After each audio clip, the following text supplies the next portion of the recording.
A black man named Darnell Moore was walking through the busy streets of Riverdale, a small city with towering buildings that cast long shadows over the sidewalks.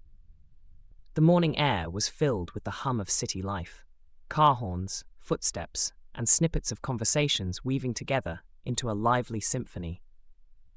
Darnell, dressed in a sharp, tailored navy suit, walked with an easy confidence. His polished shoes clicked against the pavement as he checked his phone, a soft smile spreading across his face at a message from his mother reminding him of their family dinner that evening. He had just finished breakfast at his favorite diner, a cozy spot a few blocks away. The staff knew him well and always prepared his order just the way he liked: scrambled eggs, turkey bacon, and a side of fruit. He glanced at his car parked nearby, a sleek silver sedan, and was about to unlock it when two police officers caught his attention. Their intense stares were impossible to miss, and Darnell's instinct immediately sharpened. The officers, Malone and Draper, approached him with a deliberate pace, their faces hard and unreadable.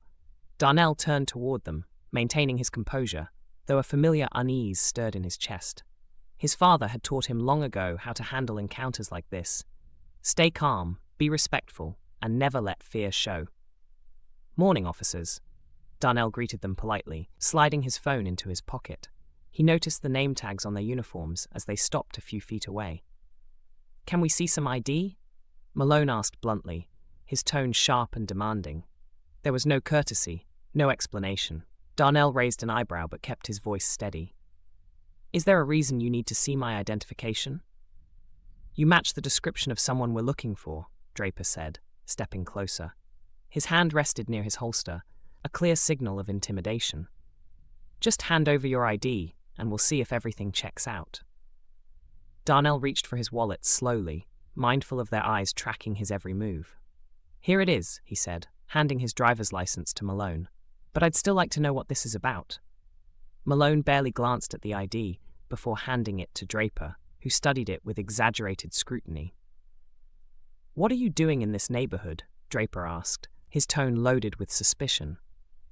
"I just had breakfast and was heading to my car," Darnell replied, gesturing toward his vehicle. "Is that a problem?" Draper ignored his question. "What kind of work do you do?" "I'm an attorney," Darnell answered, keeping his voice even. He could sense their disbelief before it even surfaced. "A lawyer," Malone said, his lips curling into a smirk. "That's a new one." The tension in the air thickened. Darnell felt it pressing against his chest, but refused to let it show. "If there's nothing else, I need to get to work. I have a meeting in an hour," he said firmly. Malone's smirk faded as he exchanged a glance with Draper. "Pop the trunk," Malone ordered, gesturing toward the car. "We need to check for anything suspicious." Darnell's stomach sank. He had nothing to hide, but he knew how easily situations like this could spiral out of control. "There's nothing illegal in my car, officers. You're welcome to check if you have a warrant, but I'd prefer to be on my way." Malone stepped closer, his hand gripping Darnell's arm. "You don't get to decide how we do our job." Before Darnell could respond, Malone twisted his arm behind his back and forced him toward the ground. Pain shot through his shoulder as Draper joined in, snapping handcuffs onto his wrists. The sidewalk dug into his cheek as passers-by stopped to watch, murmuring in confusion and outrage. "You're under arrest for resisting," Malone said coldly, ignoring Darnell's protests. The commotion drew more onlookers. Mrs. Grant, an elderly woman who had lived in the neighborhood for decades, stepped onto her balcony and shouted, "That man didn't do anything. I've seen him around here all the time. Let him go." A young man pulled out his phone and began recording. "This is crazy," he muttered to his friend. "They're arresting him for nothing." Darnell caught sight of the phone and held on to a glimmer of hope. If nothing else, there would be evidence of what happened. But for now, he was powerless, as the officers shoved him into the back of their squad car. The ride to the police station was silent, but Darnell's mind raced. He replayed the events in his head, searching for the moment it had gone wrong. The answer was painfully clear. It had gone wrong the moment they decided he didn't belong. At the station, the fluorescent lights and sterile walls felt oppressive. Malone and Draper led Darnell through the booking process with mechanical efficiency, treating him as if he were already guilty. Officers nearby stole glances, their expressions ranging from curiosity to discomfort.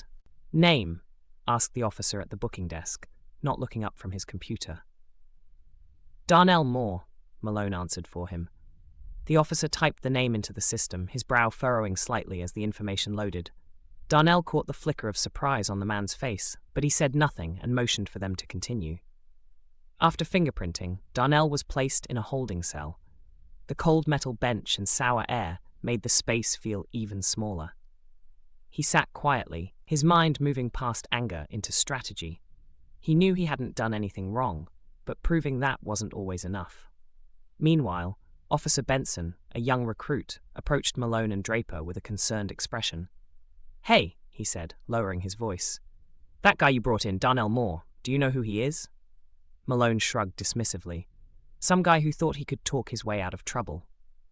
"No," Benson insisted. "He's a civil rights attorney.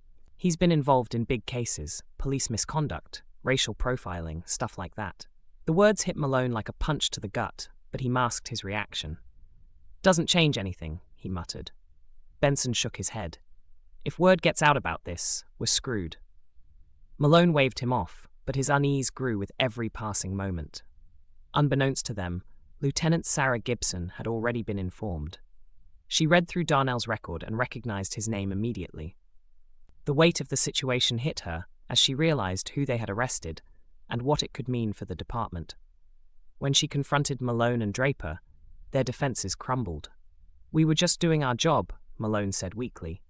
"Your job is to enforce the law, not invent reasons to arrest someone," Gibson snapped. "Do you have any idea who you just brought in?" Draper opened his mouth to respond, but Gibson cut him off.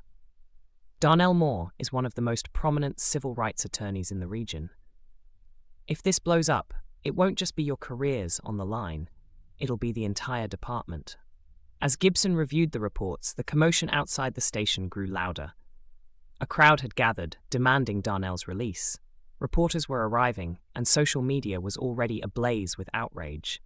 By the time Chief Edward Harris was informed, it was too late to contain the fallout. Harris, a seasoned leader, understood the gravity of the situation immediately. "Get me more," he ordered, "and prepare a statement. We're going to have to fix this fast."